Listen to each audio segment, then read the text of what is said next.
Eu escolhi esse tema para a gente conversar, porque as terapias em si, elas estão em alta, né, no mundo de hoje.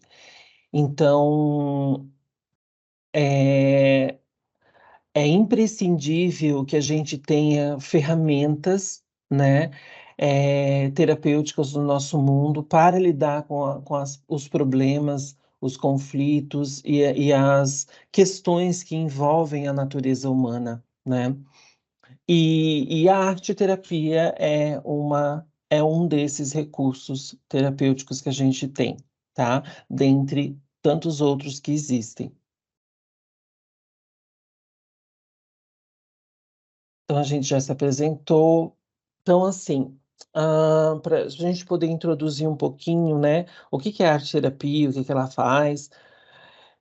A arte-terapia, ela entra dentro de um escopo das práticas integrativas complementares, tá, que foi um projeto de lei aprovado aí em 2019. E esse projeto de lei insere essas práticas, integrativas dentro do SUS, tanto que existem concursos para arteterapeutas, acupunturistas, terapeuta floral, para, a Ayurveda e outros tipos de terapia que entra nessas integrativas, tá. Eh, então as PICs, que a gente chama, que são práticas integrativas complementares, elas vêm ao encontro dessa ênfase ou dessa forma de cuidado, a fim de integrar o ser humano, tá? A fim de proporcionar o bem-estar, uma melhor qualidade de vida ao ser humano por meio de uma terapia, tá? Aí existem várias, e uma delas é a arte-terapia. Carla, Oi, Carla, oi, Carla. tá conseguindo me ouvir? Sim, só não te vejo. Tá, eu não consegui abrir a câmera, não estava conseguindo abrir o microfone, abriu agora. Oi? Não sei se eu estava aparecendo para ti porque tu não chamaste o meu nome, aí por isso que eu, Ah, tá, é que tinha passado. Fale. eu só quero perguntar, como eu estou estudando ainda, eu estou fazendo pedagogia, estou fazendo o curso ABA também, eu quero saber se vai ter certificado, se é pelo e-mail ou por outro meio que eu tenha que me cadastrar. Tu diz essa palestra? Isso, porque eu preciso para a faculdade. Michele. Após a conclusão da palestra, aí você pode entrar em contato comigo no número que eu passei, aí eu passo o link para você cadastrar e receber o certificado. Pode passar de novo, Michelle. Eu entrei depois, eu não ouvi tu passar número. O número está no chat, tá bom? Meu WhatsApp. Aí, após a conclusão da palestra, eu passo para vocês o link para solicitação do certificado. Eu coloco também no chat, tá bom? Ok, obrigada. Obrigado, Carla. Então, aí as práticas integrativas, então, né, um conjunto de terapias aí que vem integrar, né, o processo de cuidado ao ser humano.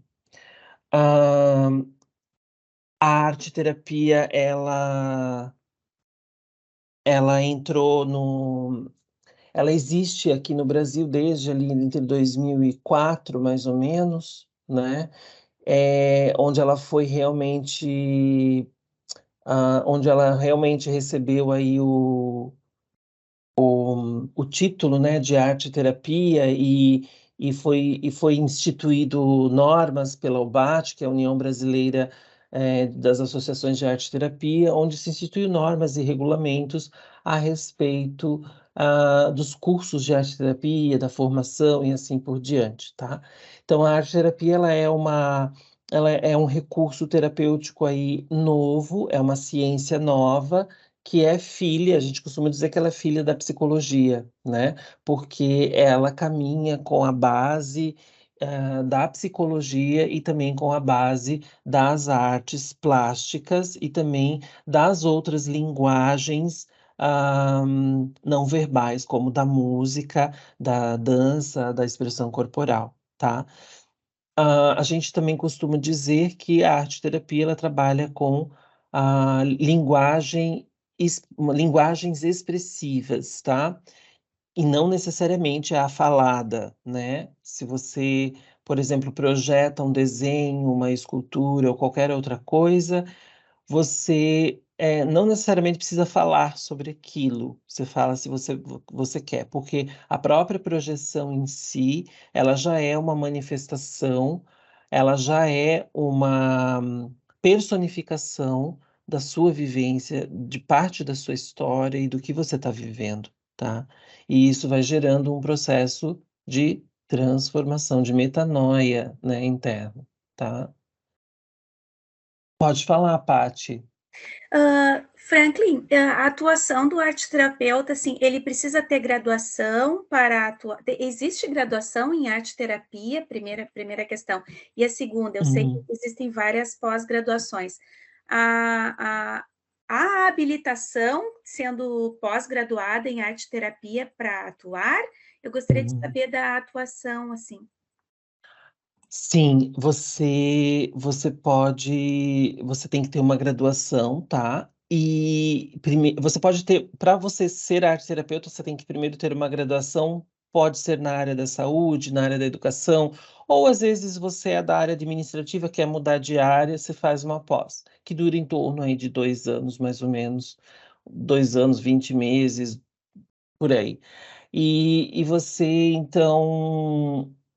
E aí você faz essa pós, e aí depois que você faz a pós, você precisa se associar a uma associação de arte-terapia, que tem no Rio Grande do Sul, tem em Santa Catarina, tem no Paraná, tem em São Paulo. Você se associa e daí você pode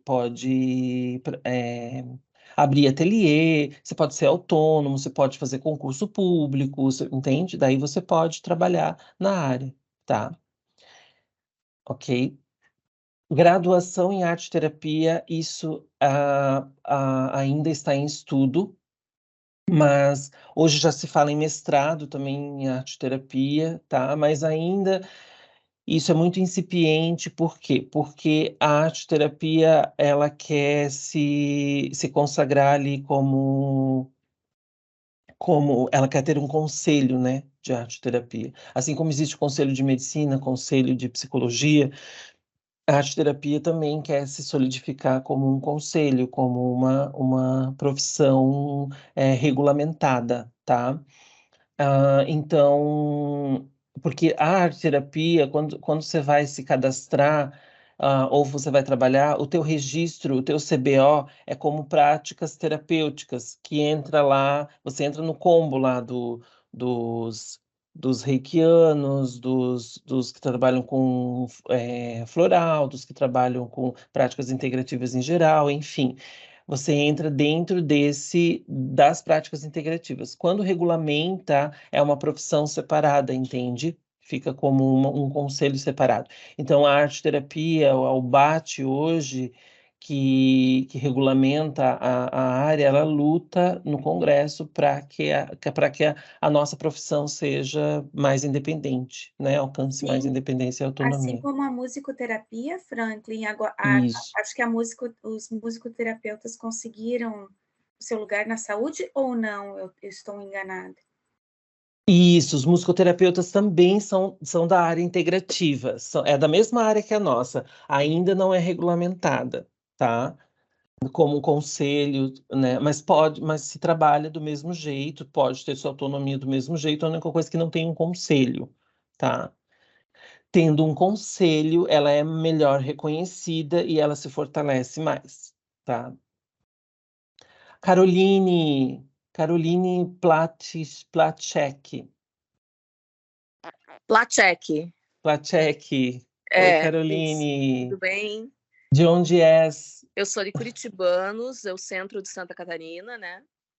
Aqui numa região bem fria. E eu sou fotógrafa. Eu quero, para mim, inserir na minha fotografia mesmo a arte-terapia. Então, como eu atendo muitas pessoas, eu tenho um projeto com as carequinhas, que eu digo, que são as mulheres com câncer de mama, que eu fotografo elas sempre. Então, assim, eu vejo que isso já atua, de certa forma, Isso. como terapia, sabe? Porque elas saem se vendo com um novo olhar, com uma nova visão de si mesmo, ou até mesmo qualquer pessoa que eu fotografo já sai se vendo de forma diferente. Então, eu quero melhorar todo esse aspecto terapêutico mesmo dentro da fotografia. Ótimo. Muito bem, está no lugar certo. Obrigado, viu? Obrigada a você. Muito bem. Então, assim, a gente precisa entender um pouquinho alguns princípios de arte, né? A arte, por que que ela pode ser aplicada no contexto de saúde mental, num contexto de sofrimento, né?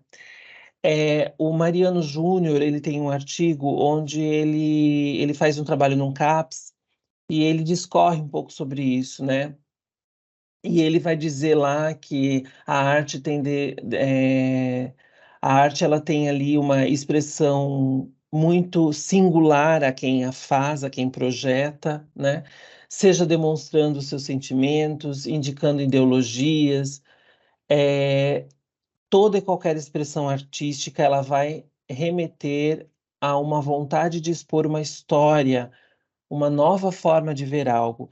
Então, qualquer coisa que nós projetamos, consciente ou inconscientemente, ela vai estar plasmada um fragmento ou a tua história ou um conto sobre aquilo, tá? Isso é inerente das projeções que a gente faz. Então, aqui ele cita e ele vai dizer que não se trata de interpretar uma mensagem ou admirar sua configuração. O que que ele quer dizer com isso? Não é o resultado final. Eu fiz um vaso, o vaso ficou perfeito, né? Não é o resultado. Eu fiz um desenho, o desenho ficou perfeito, dentro da técnica, né? Não é essa a finalidade da arte-terapia, tá? A finalidade é construir ali um caminho aonde você possa analisar, se permitir sentir, se perceber, se encontrar e aí então dizer alguma coisa sobre aquilo, tá? Então é esse o efeito que ela vai ter. Ela vai se plasmar na tua história e esse plasma que a projeção faz internamente e de forma concreta vai fazer com que você, então, ligue algumas configurações lá cerebrais. Quem tem aula lá de arte terapia e neurociência comigo, né, vai saber como é que se faz isso.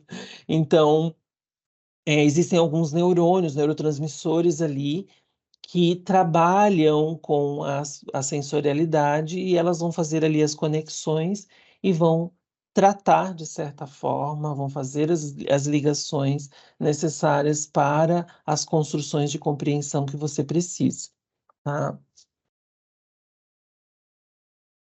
Então, assim, definindo um pouco o que é arte-terapia, né, eu pego os construtos de Urutigaray, da Cláudia Brasil também, e a gente pode definir como que é um recurso terapêutico, né, que utiliza diferentes linguagens artísticas para a expressão de conteúdos internos, como, por exemplo, tinta, tecido, argila, giz de cera, giz pastel, giz pastel oleoso, giz pastel seco, colagem, expressão corporal, expressão musical, são diferentes linguagens, tá? Mas a arte-terapia em si, ela utiliza mais a linguagem plástica, das artes plásticas.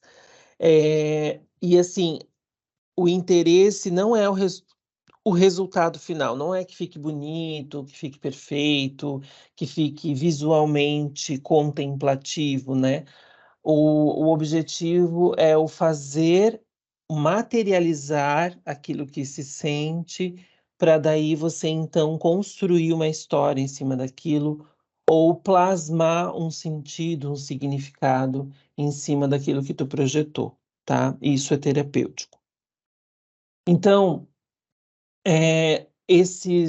o que é interno exterioriza, fica materializado, e essa matéria, que é o produto artístico, que é a construção que você faz, ela vai lá trabalhar em alguns neurotransmissores teus, vai fazer uma relação também química, também cerebral, e vai trazer também um sentido para você, tá?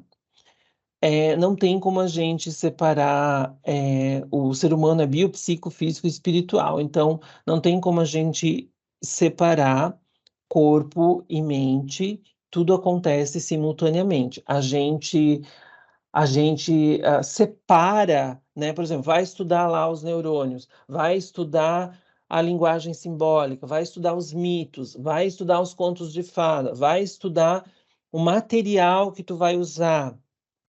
A gente faz separadamente para a gente poder ganhar tempo de aprofundamento, mas o acontecimento do sentido, ele acontece de maneira simultânea, tá?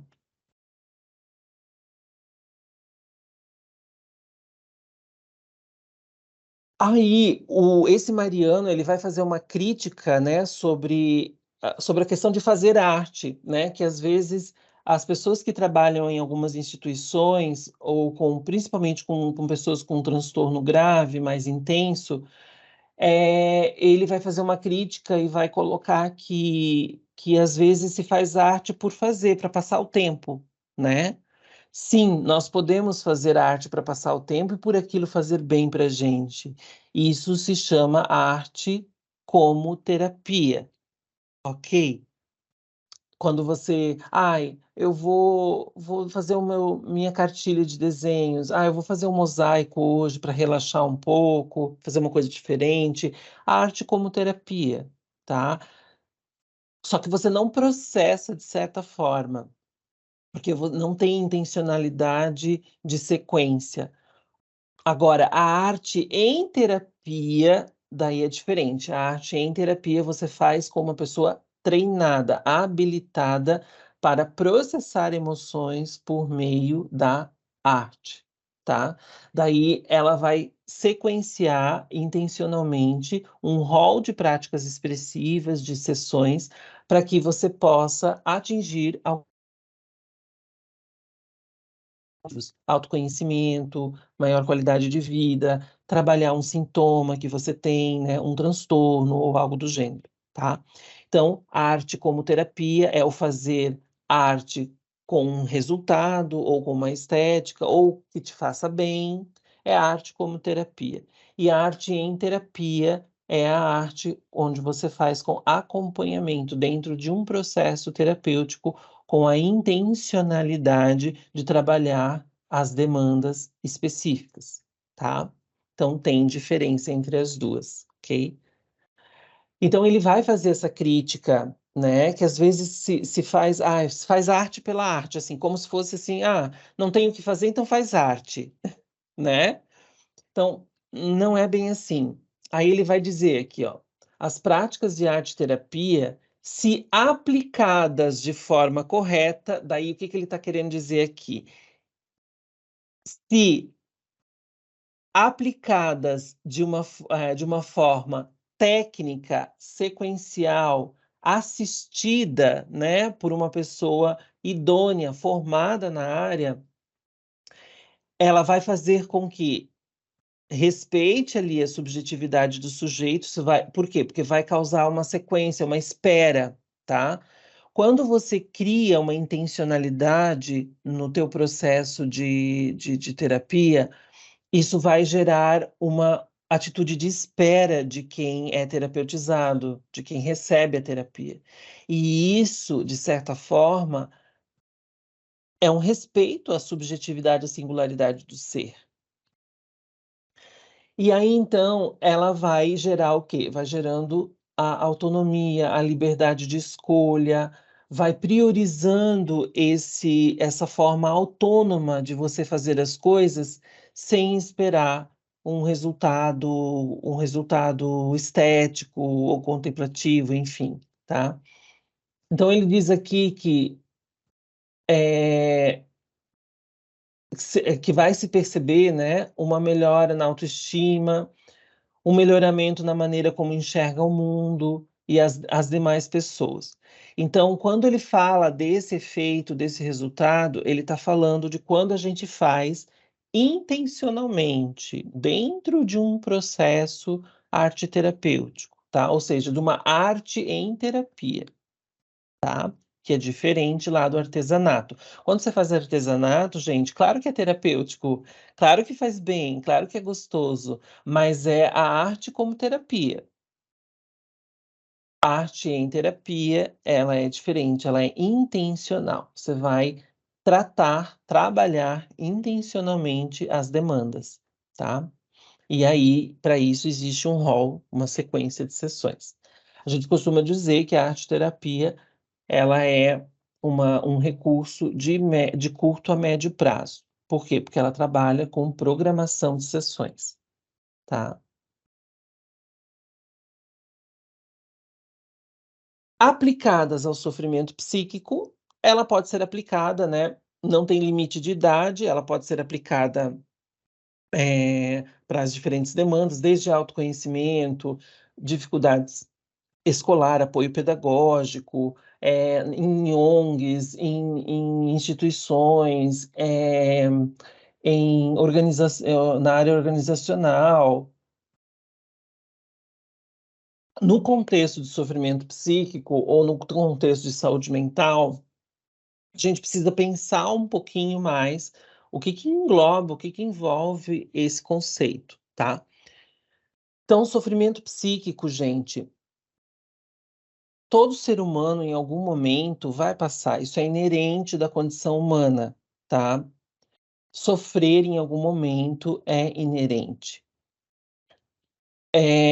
Seja por questões existenciais, por injustiças, por perdas que você passou, por questões que você não dá conta, por escolhas que você fez e não dá mais para voltar atrás, sabe? Isso tudo gera um certo sofrimento. Mas o sofrimento psíquico, ele também pode indicar, né, mudança, pode indicar crescimento, riscos, oportunidades e também, se vivenciado de uma maneira intensa, pode produzir transtornos, tá? Então, sofrimento psíquico, quando a gente fala, não é só transtorno mental, né? Aquela coisa assim, tá com crise de ansiedade, tá com depressão, é, com psicose, é bipolar. Não se trata necessariamente da instalação de um transtorno. Sofrimento psíquico é qualquer tipo de angústia que nós temos diante de alguns agravos ou diante de situações adversas, conflituosas, tá? A gente pode entrar em sofrimento psíquico, ok? A palavra sofrimento psíquico, ela também remete ao tempo em que você permanece com essa angústia.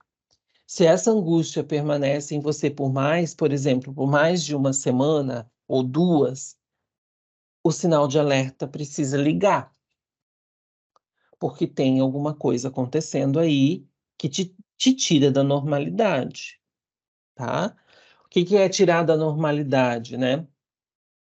É você não fazer as coisas que você fazia antes, você interferir no teu sono, interferir na tua alimentação, interferir na tua maneira de se relacionar com as pessoas que tu ama, tá?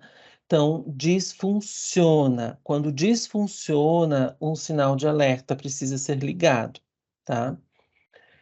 Então, o sofrimento, ele também pode aparecer em forma da angústia, e essa angústia pode ser como uma tristeza, uma raiva, um vazio, uma frustração, uma preocupação muito grande, tá? Vai depender do tempo em que você está exposto a ela. Então, essas sensações, quando elas são intensificadas, elas disfuncionam a pessoa e podem levar a uma desorganização maior, ou seja, uma desorganização do ego, que é o ego? É o eu, uma desorganização do eu, tá? E essa desorganização pode levar a pessoa a ter riscos, a ter comportamentos suicidas, a desenvolver um transtorno, seja ele qual for, ou um traço de algum outro transtorno mental, tá? Então, é um sinal de alerta que tem que ser ligado. Quando se percebe ali que passa de uma semana, 2, que está com aquela coisa lá martelando, com aquela angústia, com aquela sensação, precisa olhar para ela, tá? Precisa olhar de uma maneira mais atenciosa. Que o ser humano, diante da dor, o ser humano diante da dor, ele tem suas maneiras de se blindar e se proteger, né?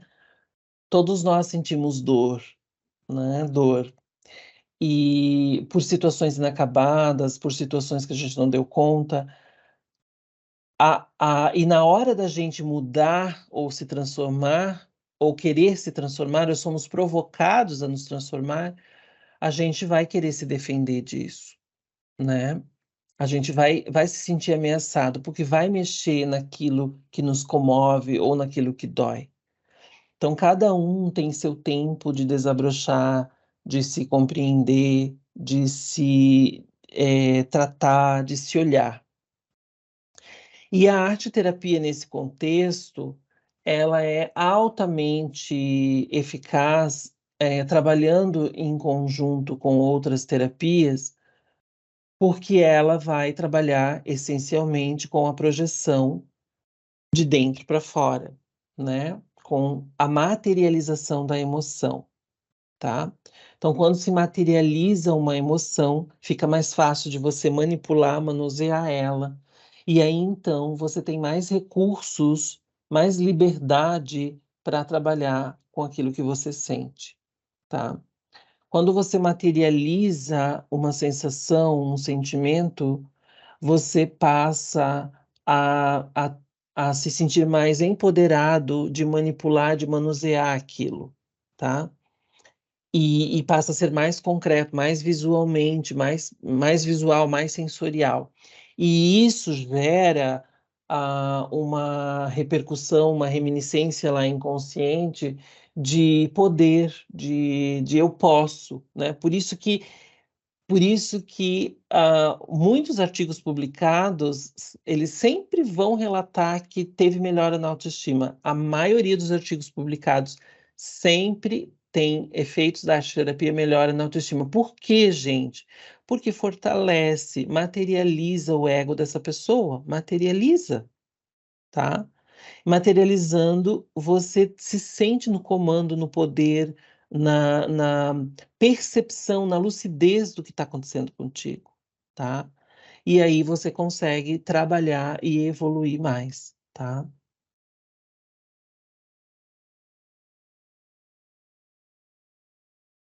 Quando a gente aceita nossos processos de transformação, fica mais fácil da gente manejar as nossas dores, as nossas questões, tá?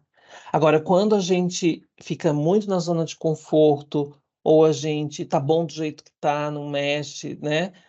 Aí é um perigo, porque isso vai criando outras memórias, outras raízes ali tóxicas dentro da gente, e aí a gente não vai, como é que eu posso dizer?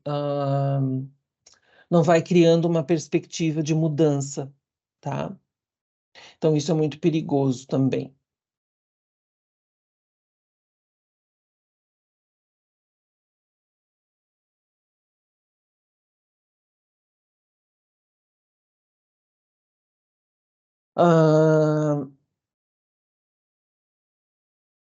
Outra questão que eu gostaria de abordar com vocês é a questão do aprender errando. Provavelmente, na cultura de vocês, dos pais de vocês, ou na forma como vocês foram educados, provavelmente foi uma educação pelo erro. É errando que se aprende, né? Então, eu costumo dizer que não é errando que se aprende, eu costumo dizer que é errando que se machuca, né? Então, assim, gente, errar vai depender muito do dano que causa, tá? Errar vai depender muito vai depender muito do teu desenvolvimento cognitivo, em que etapa do teu desenvolvimento cognitivo você está.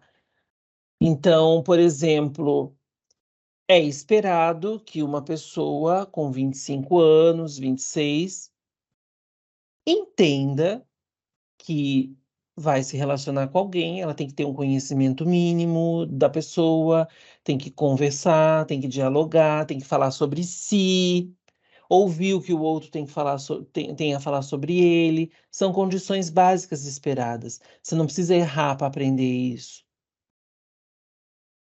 O que hoje a gente vê é uma é um, um, uma distorção de diálogo ou uma economia de palavras, às vezes, ou também uma falta de sensibilidade à palavra ou à forma da gente se reportar a outro grotesca, né? O nosso desenvolvimento, ele se dá por meio da linguagem, se dá por meio das relações. E é ela mesma que pode nos se tornar uma aljava, que pode se tornar um obstáculo para nós, né? Então, a maioria dos problemas de hoje são problemas de comunicação, tá? Na forma de se comunicar, de ser claro naquilo que eu desejo, naquilo que eu escuto, naquilo que o outro quer me dizer, tá? Então se espera que o ser humano faça essa troca, mas não é assim. Então, não sendo assim, isso vai gerar angústia, vai gerar problemas e vai gerar essa distorção coletiva de que se aprende errando, tá? Então, não, a gente aprende fazendo várias vezes a mesma coisa, ou se aprende olhando quem sabe fazer melhor do que eu fazer, né? Então a gente aprende assim, e não aprende levando pancada, tá? Isso, gente, é masoquismo, isso é aceitar um tratamento abusivo, uma relação abusiva, uma maneira abusiva de conduzir a vida, tá? Então, muito cuidado com essa coisa de aprender errando, né? A gente, a hora da gente errar é quando a gente é pequeno, quando a gente não tem coordenação motora, a gente deixa cair, a gente explora, não sabe, tá aprendendo a questão de descobrindo o mundo, o nome das coisas, para que serve. Aí a gente tem uma margem maior de erro. Agora, quando a gente vai crescendo, não dá para você correr o risco o tempo todo de achar que errando ou você permanecendo numa disfunção, você aprende. Uma hora aprende, tá? Ok? Isso às vezes, é uma, é uma prática abusiva com você mesmo, né? Então, muito cuidado com essa questão, tá? O ser humano, nós somos verticalizados, certo? O corpo humano é verticalizado, a gente cresce para cima, certo? É redundante, mas a gente cresce para cima, é verticalizado.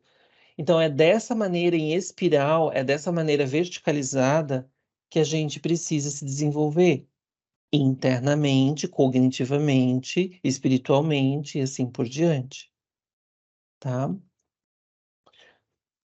E não paralisado e não paralisado ou baseado em dor e sofrimento o tempo inteiro, tá? aprendendo, errando o tempo todo, ok? Então não é assim que funciona o nosso sistema de aprendizagem, isso gera muita dor, muito sofrimento desnecessário. Existem sofrimentos que são necessários, frustrações necessárias, como as perdas, como aquilo às vezes que você se preparou, se programou, e às vezes não deu certo por questões que não dependiam de você, tá? Então são frustrações que a gente tem que lidar, vai acontecer, né? Sofrimentos desnecessários também são aqueles onde o sistema político, né, ele deveria assumir suas responsabilidades, né, e não assume, né. Assumir seu papel de Estado, seu papel de proteção, regularização, né, garantir os direitos e não garante, não assume, né, pelo menos implicitamente, né. Então, isso também é um sofrimento desnecessário, porque seria uma garantia que, como direito, o ser humano deveria de ter. Então isso também causa uma dor, uma angústia, um sofrimento desnecessário. Tá? Vai viajar por várias regiões do país para vocês verem como é discrepante, né, o nível social, a desigualdade social de valores, tá? Então isso é um sofrimento que a gente não deveria, né, lidar, mas ele existe. E por isso que hoje existem, né, caminhos, existem práticas terapêuticas que possam integrar e fazer alguma coisa com isso, tá? Então vocês estão entendendo que o caminho do sofrimento, ou quando a gente vai entender, compreender o sofrimento psíquico, ele é amplo, ele perpassa a cultura, ele perpassa valores, ele perpassa, atravessa, distorções, tá? Atravessa formas de viver, riscos desnecessários, atravessa o Estado, a política e assim por diante, tá? Então é micro e macro, tá?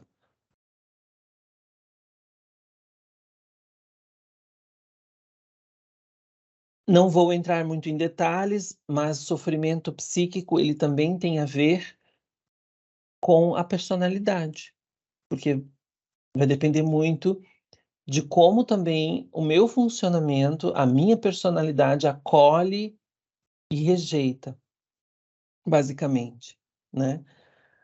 Ah, o estudo da personalidade, né, é um estudo que todo terapeuta, né, independente da área que se forme, que faça, deveria de ter, porque a personalidade ela influencia muito na intensidade e na maneira como a gente interpreta, os riscos, as escolhas, a dor, como a gente se comunica, tem muito a ver com as nossas estruturas de personalidade, tá. Alguém tem alguma dúvida ou gostaria de fazer um comentário?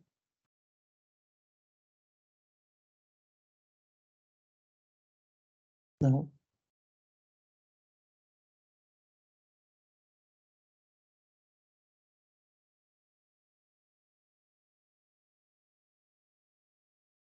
Muito bem.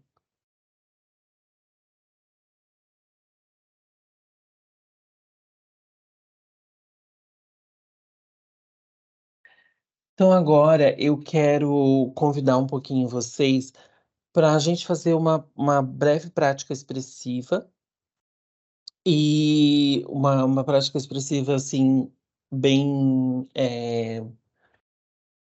didática, né, para a gente ter um pouquinho de contato, né, com essa dimensão, tá? Do sofrimento, da imagem, da arte-terapia também, tá? Então eu gostaria que vocês têm aí um papel, uma caneta, ou um lápis de cor, ou uma borracha, qualquer coisa que vocês tiverem. Se não tiver também papel, ou caneta, ou lápis de cor, ou qualquer outro material, não tem problema, você faz imaginariamente, tá? Ou pode anotar no celular também.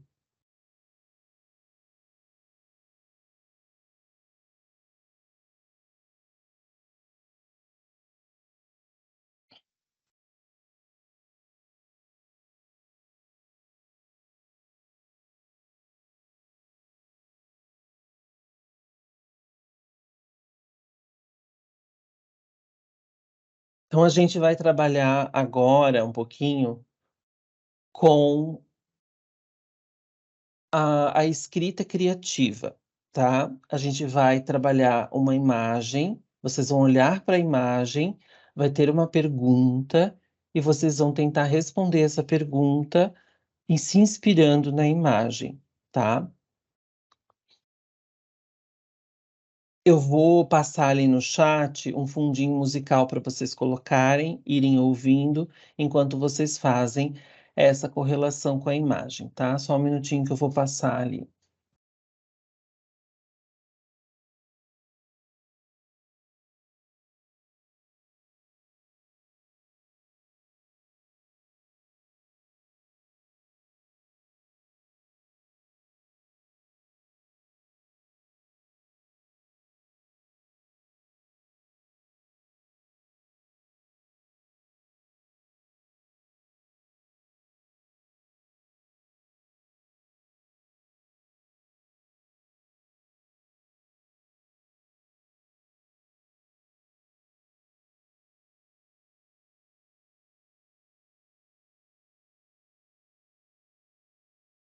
Vou colocar ali no chat o fundinho musical, tá?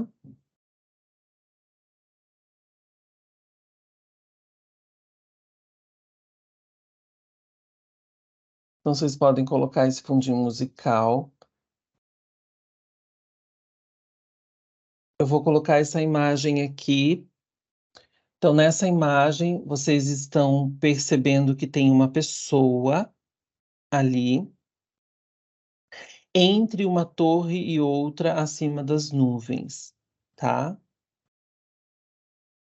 Ela tá tentando se equilibrar, tá tentando unir, tá tentando fazer alguma coisa entre essas torres, tá? E aí eu pergunto para você, hoje, o que parece muito difícil para mim? Eu quero que você escreva, ok? Pode escrever a lápis, pode escrever no celular, onde você quiser, com caneta colorida, com lápis de cor, como você quiser. Quero que você escreva o que parece muito difícil para mim. Gente, 5 linhas no máximo, tá?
Muito bem.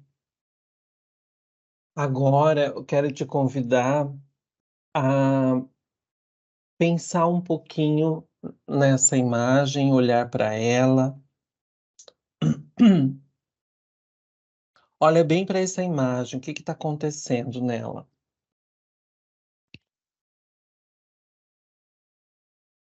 Olha bem para ela e pensa um pouquinho com o que eu preciso romper. E eu quero que você escreva também aí 5 linhas, 3 linhas, do que você precisa romper, tá?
Muito bem. Agora que você pensou um pouquinho no que você precisa romper, quero que você olhe para essa flor que cresce em meio à pedra, ao cascalho, e se pergunte: qual é o meu instrumento de coragem? No que eu me apoio? Quero que você pense um pouquinho nisso. Se vier uma imagem, também você pode relatar a imagem, tá? Se vier algum insight na tua cabeça, ou um determinado tipo de cena, você pode também, escrever, ou você pode desenhar também, se quiser, tá?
Muito bem, pessoal.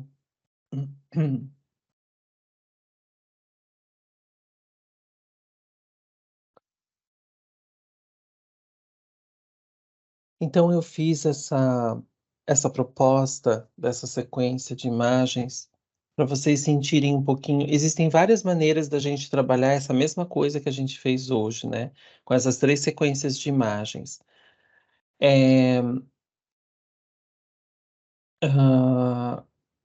Alguém gostaria de compartilhar alguma coisa? Gostaria de falar alguma coisa a respeito dessa prática?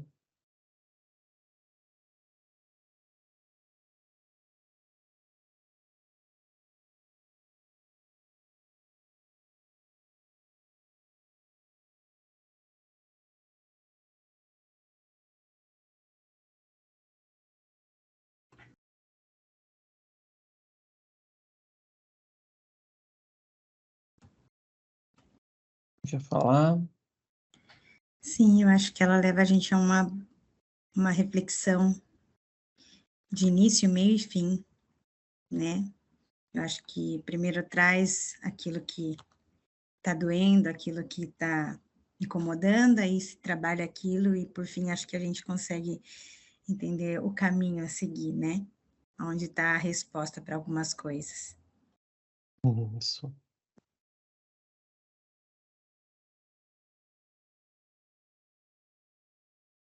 Então vocês compreenderam, né, que é bem isso que a Michelle falou, né, tem começo, meio e fim.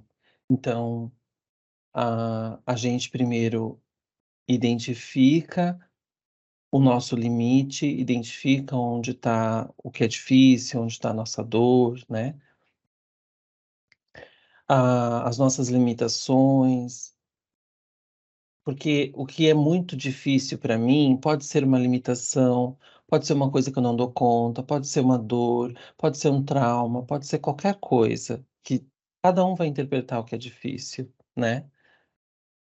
Depois a gente tem a pergunta do que tu precisa romper, algum movimento você precisa fazer, né, para quebrar algum ciclo que seja repetitivo, ou algum ciclo de dor, ou algum ciclo de sofrimento, ou algum ciclo de um comportamento que você tenha, tá. Tem que fazer um movimento, né. E a imagem, quando você vê, ela evoca alguma coisa em ti, tá. A forma como a gente materializou foi por meio da escrita, mas a gente pode materializar por meio, do giz, por meio, da dobradura, por meio da argila, da massinha, do biscuit, do papel machê. A gente podia fazer de outras maneiras, tá. Se vocês quiserem exercitar também isso em casa, também podem, né, fazer de outra maneira a resposta dessas perguntas, tá. E aqui, por último, a gente faz o fortalecimento. Depois que a gente identifica o limite, rompe, a gente fortalece. Então, nesse último esquema aqui, nessa última imagem, a gente vai trabalhar o ponto de apoio, o enfrentamento, a gente vai trabalhar a coragem. Aqui também, gente, dá para você construir um instrumento de coragem, dá para você se imaginar com um instrumento de poder, né, simbólico. Você pode materializar isso, por meio da escrita, do desenho, da massinha, da argila, do biscuit, do papel machê, da colagem, tá. Então, pode personificar, projetar de diferentes maneiras, tá. Aqui eu escolhi a escrita por ela ser mais prática para o nosso contexto, mais rápida para o nosso contexto, tá.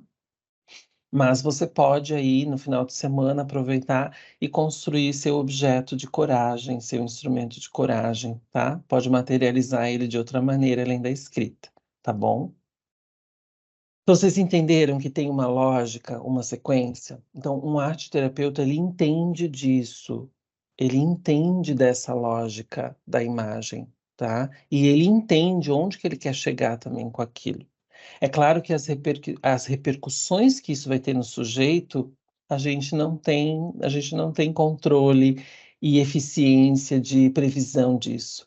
Mas a gente sabe que vai produzir subjetividade, que vai produzir reflexões, vai produzir movimento, vai produzir uma transformação, tá?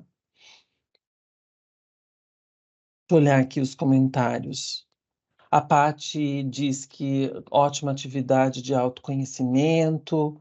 A Beatriz diz, profundo, uau, a mente se abre e não controlamos, diferente de uma fala que conseguimos escolher as palavras. Isso mesmo. A Amanda Santos diz que adorou o exercício. A Kathleen diz que bom para fazer para nós pensar.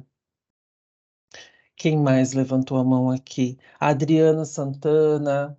Adriana, quer falar? Posso falar?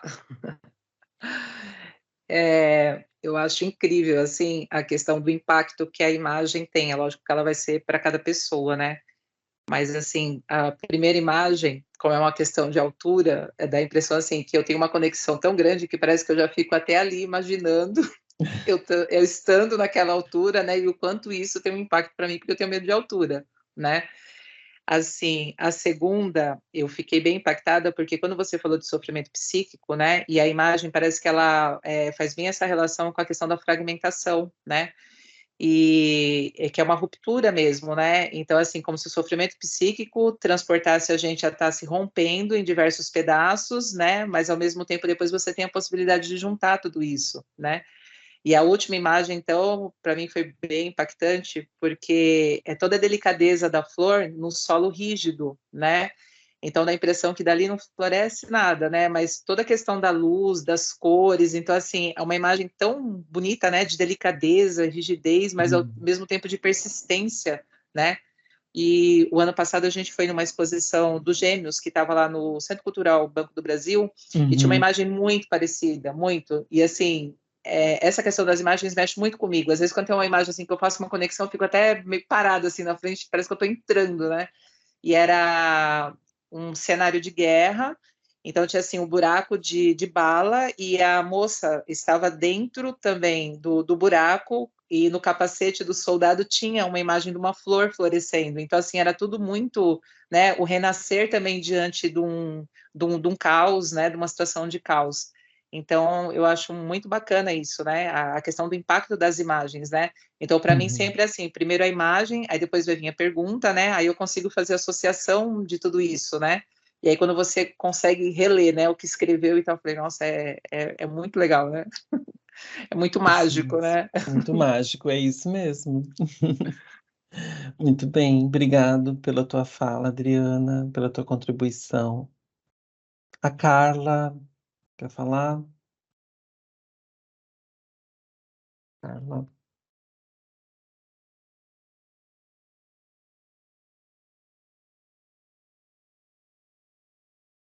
Carla.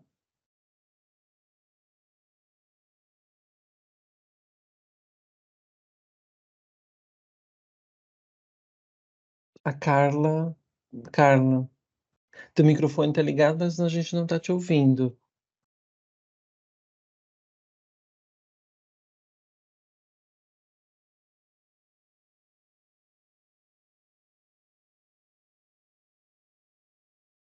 Não sei o que que deu no microfone da Carla. Tá ligado, mas não ouve. A gente não te ouve, Carla. Cristina, quer falar? Estão me ouvindo? Sim. Então, gostei muito, né, dessa. Eu acho que é uma forma essa prática ajuda a gente a organizar as nossas ideias, porque a gente está às vezes no sofrimento e não consegue identificar o que está nos causando sofrimento, né? E eu acho que essa prática ela ajuda a gente a definir o que está nos causando sofrimento, por que a gente está com esse sofrimento, e uma forma da gente conseguir assim ter uma luz, assim, uma saída, o que a gente pode fazer sobre isso. Eu acho que não só as imagens, mas para mim o que impactou bastante foi a música também. Até anotei aqui, achei maravilhosa a música. E uma coisa que eu queria comentar é que eu estive recentemente na exposição da Nise da Silveira aqui em São Paulo, e você consegue ver, né, assim, a materialidade, a materialização daquilo que a gente está conversando, porque você vê as pessoas em sofrimento, os atendidos na NIS em grande sofrimento, e como eles materializavam esse sofrimento, né? E isso, assim, é transformador mesmo, sabe? Isso mesmo. Obrigado, Cristina.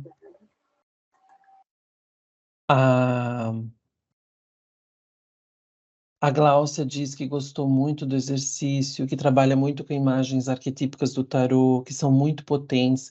Verdade, Gláucia, isso é uma coisa constatada. Essas imagens que eu peguei aqui, gente, é é um tarô terapêutico do Zen, o jogo transcendental do Zen, do Yosho. Então, são imagens intuitivas e elas podem ser usadas de diferentes maneiras para diferentes contextos, tá? E realmente isso é verídico.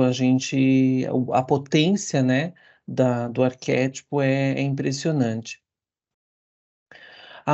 A Giovana disse que amou o exercício, trouxe muitas reflexões.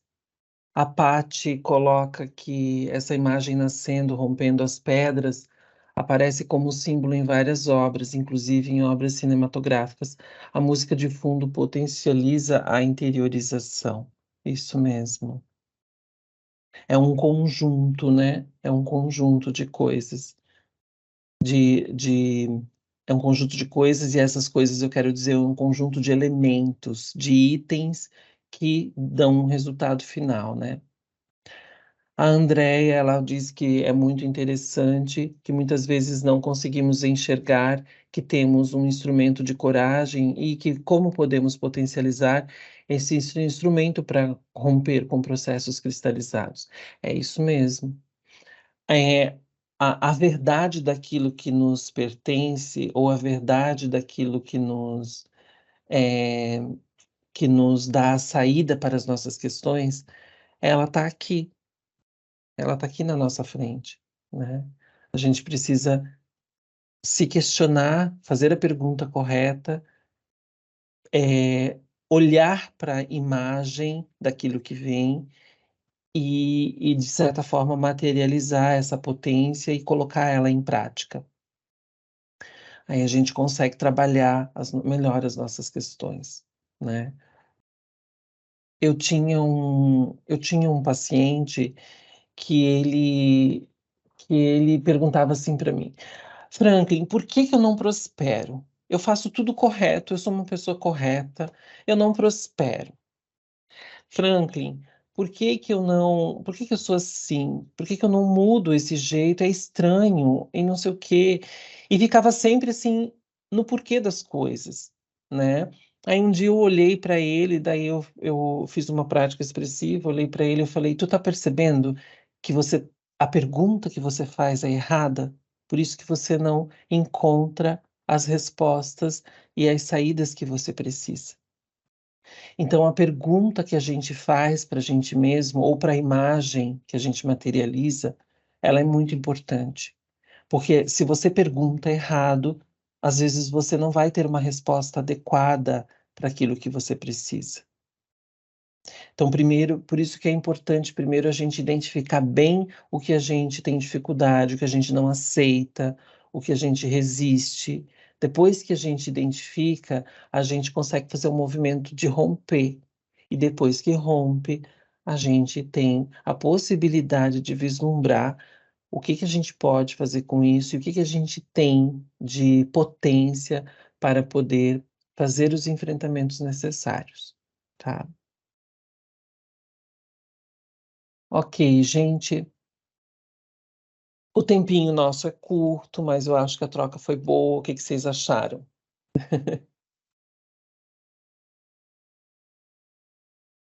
Tempinho foi curto, né? Mas eu acho que a troca foi boa. Pelo menos eu senti, assim, que foi muito gostosa. Muito gostoso, assim, o nosso encontro.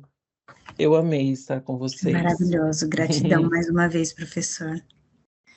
É incrível, assim, como a experiência prática nos dá um gostinho do que é a terapia, né? Todos esses fundamentos iniciais foi bem introdutório, numa linguagem muito simples e adequada para a gente ter uma compreensão. E eu acho que a prática faz com que a gente possa visualizar uma prática muito potente, Franklin, muito potente mesmo, pelo menos para mim foi. Então, eu quero te agradecer muito por compartilhar os teus conhecimentos com a gente. Muito obrigado, Paty. E espero te ver numa turma aí. Tá bom.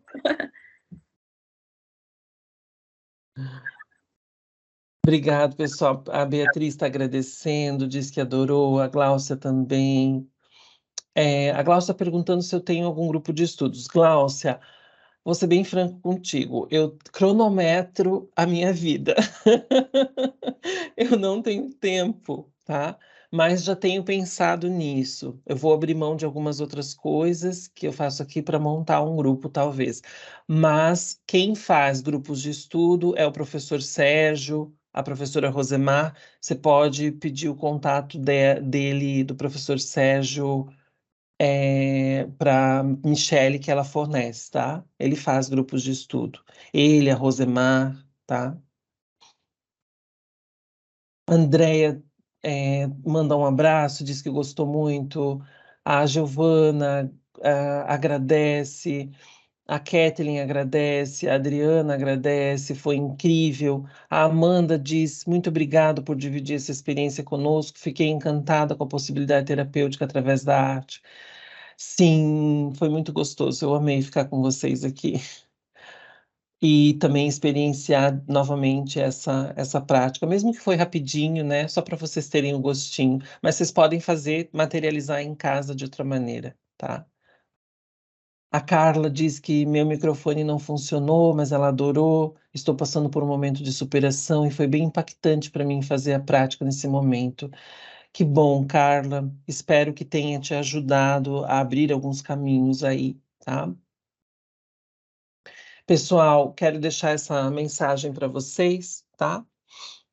Acolha bem as suas imagens internas, dê forma, converse, apalpe a emoção que veio e permita que ela mesma te transforme.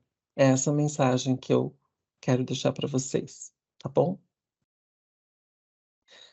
E um abraço bem grande, bem caloroso para todos vocês, tá? Um beijo no coração. Obrigada, gente. Tenham um ótimo feriado todos. Até mais, tá, gente? Um abração.